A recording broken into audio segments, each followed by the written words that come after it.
आज हमारे देश के यशस्वी प्रधानमंत्री नरेंद्र मोदी जी की जीवन की अलग अलग परिस्थितियों में, अलग अलग पड़ाव में से गुजरते हुए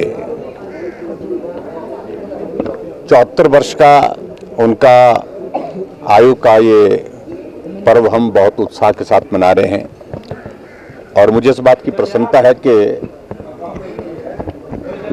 17 तारीख को मोदी जी का जन्मदिन पूरे देश भर में ही नहीं, पूरी दुनिया में बड़े जोश के साथ मनाया गया।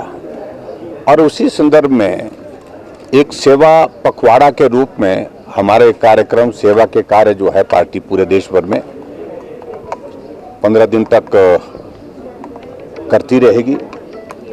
और आज विधिवत जो है यहाँ शिमला के रिज मैदान में हम जहाँ पर मोदी जी के जीवन की इस यात्रा की जो एक झलक जो है लोगों के सामने यहाँ पर प्रस्तुत करने के लिए प्रदर्शनी के रूप में यहाँ लगा रहे हैं। और मुझे इस बात की खुशी है कि ऐसा जीवन जो हर व्यक्ति के लिए प्रेरणा देता है। आप देख सकते हैं, मुझे लगता है कि अगर आप प्रदर्शनी में जाएंगे, छोटा सा घर और उस घर में जहां उनने बड़नगर में जहां उनने जन्म लिया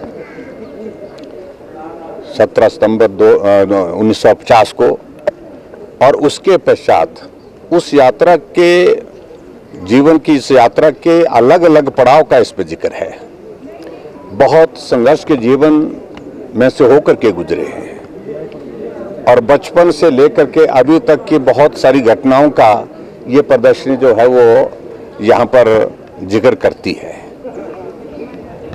हमारे लिए इस बात की प्रसन्नता है कि ऐसे परिवार से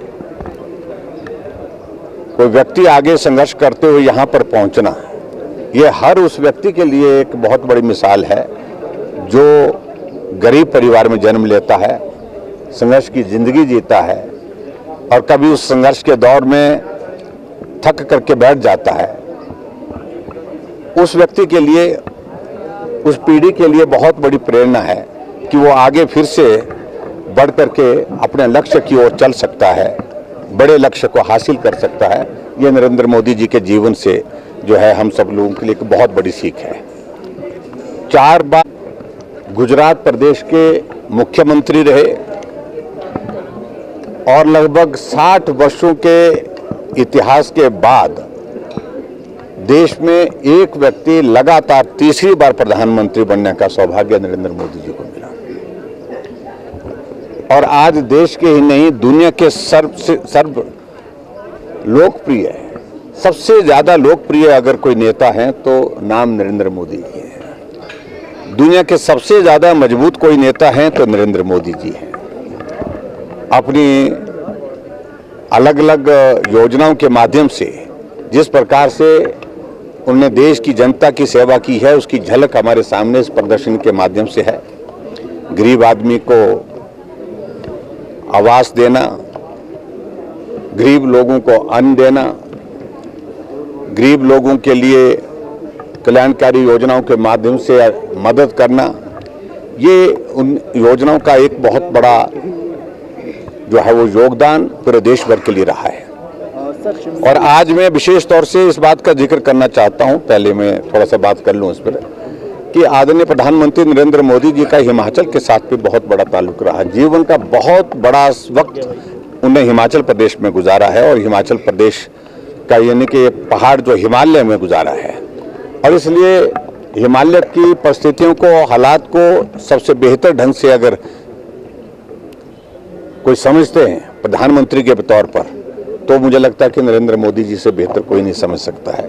और उस दृष्टि से हिमाचल के लोगों का भी उनके साथ लगाव है। 2014 के बाद हिमाचल से जो भी सहयोग उनने मांगा केंद्र में सरकार बनाने के लिए, 2014 में भी 4 सीटें हमने जीती, 2019 में भी हमने 4 सीटें जीती और 2024 में भी हमने 4 सीटें जीती।